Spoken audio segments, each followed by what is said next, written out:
Jangan lupa bahwa harta yang kita miliki bukan milik kita sendiri, tapi juga milik orang lain. Alhamdulillah hari ini seneng banget bisa keliling juga di Basnas, juga belajar banyak apa aja sih yang dilakukan sama Basnas, begitu transparan ya, gitu apa aja yang dilakukan, pengeluarannya kemana, pemasukannya berapa, income-nya seperti apa, diberikan kepada siapa, fasilitasnya apa aja, dan ada perbaikan fasilitas juga.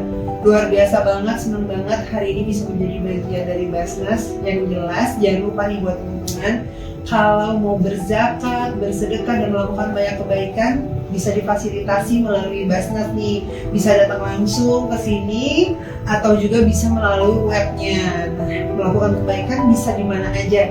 Yang paling penting jangan lupa bahwa harta yang kita miliki bukan milik kita sendiri, tapi juga milik orang lain.